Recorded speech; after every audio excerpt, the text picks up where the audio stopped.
Shalom saudara-saudara yang terkasih dalam Kristus, senang berjumpa dengan saudara-saudara sekalian. Semoga damai sejahtera kasih karunia Tuhan Yesus selalu menyertai kita dari sekarang sampai selama-lamanya.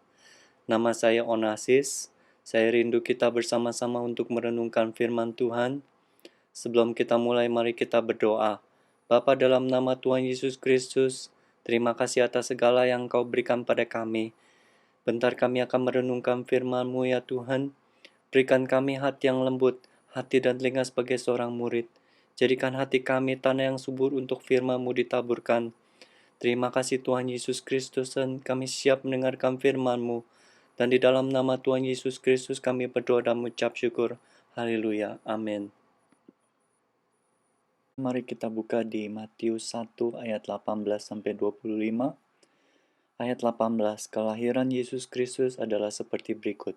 Pada waktu Maria ibunya bertunangan dengan Yusuf, ternyata ia mengandung dari Roh Kudus sebelum mereka hidup sebagai suami istri. Karena Yusuf suaminya seorang yang tulus hati dan tidak mau mencemarkan nama istrinya di muka umum, ia bermaksud menceraikannya dengan diam-diam. Tetapi ketika ia mempertimbangkan maksud itu, malaikat Tuhan tampak kepadanya dalam mimpi dan berkata, Yusuf anak Daud, janganlah engkau takut mengambil Maria sebagai istrimu, sebab anak yang di dalam kandungannya adalah dari Roh Kudus. Ia akan melahirkan anak laki-laki, dan kau akan menamai dia Yesus, karena dialah yang akan menyelamatkan umatnya dari dosa mereka. Hal itu terjadi supaya genaplah yang difirmankan Tuhan oleh Nabi. Sesungguhnya anak darah itu akan mengandung dan melahirkan seorang anak laki-laki, dan mereka akan menamai dia Immanuel, yang berarti Tuhan menyertai kita. Sesudah bangun dari tidurnya, Yusuf berbuat seperti yang diperintahkan malaikat Tuhan itu kepadanya. Ia mengambil Maria sebagai istrinya, tetapi tidak bersetubuh dengan dia sampai ia melahirkan anaknya laki-laki, dan Yusuf menamakan dia Yesus. Saat saya merenungkan ayat-ayat itu, saya merasa bahwa saat kita menerima Tuhan Yesus sebagai juru selamat pribadi kita, Tuhan menebus dosa kita dan memberikan benih ke dalam kehidupan kita. Dan benih itu adalah benih ilahi.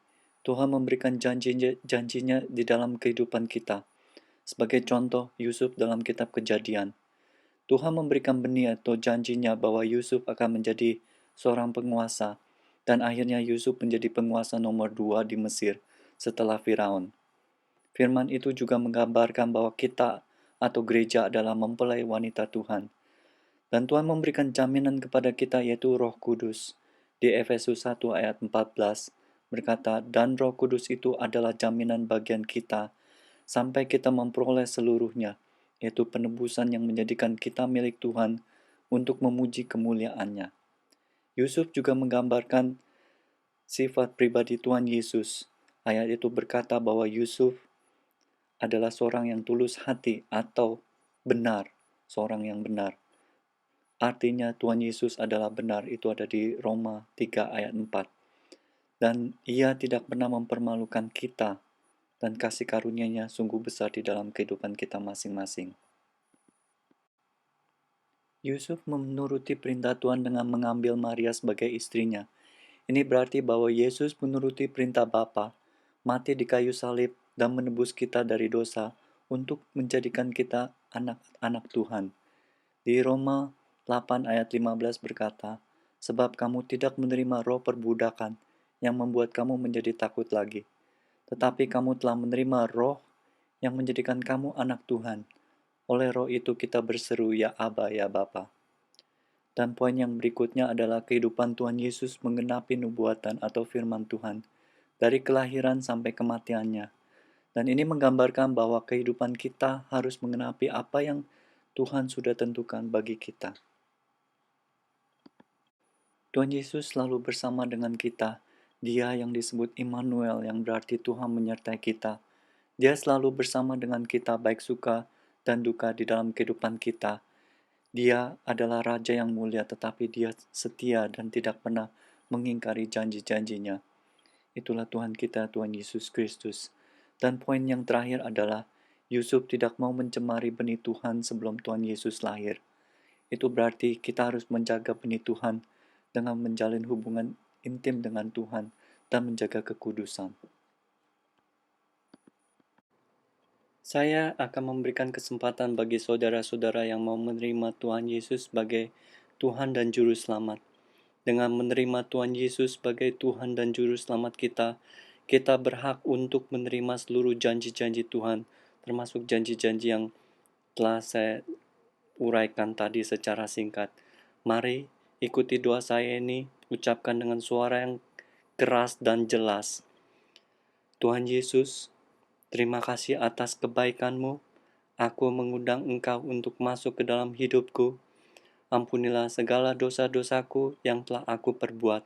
Biarlah darah-Mu yang kudus menghapuskan segala dosa-dosaku.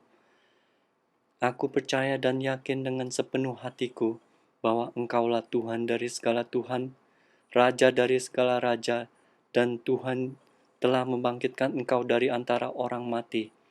Saat ini aku membuka pintu hatiku, aku menerima Engkau dan akan berjalan bersama Engkau di saat suka maupun duka, dan berbicara sampai Engkau memanggil aku kembali ke pangkuan-Mu. Terima kasih Tuhan. Sekarang aku klaim bahwa aku adalah milik-Mu, dan Kau adalah Tuhan dan Juru Selamatku. Biarlah rancangan-rancangan-Mu yang terjadi dalam hidupku. Pakailah hidupku untuk kemuliaan nama-Mu Tuhan. Di dalam nama Tuhan Yesus Kristus, kami berdoa, amin. Selamat saudara, saudara sudah menjadi anak-anak kerajaan sorga. Saya sarankan untuk membaca Alkitab setiap hari dan berdoa kepada Tuhan Yesus Kristus. Dan saudara cari gereja yang berdasarkan Alkitab, pergi ke gereja setiap hari Minggu, dan Tuhan Yesus memberkati saudara-saudara sekalian. Shalom.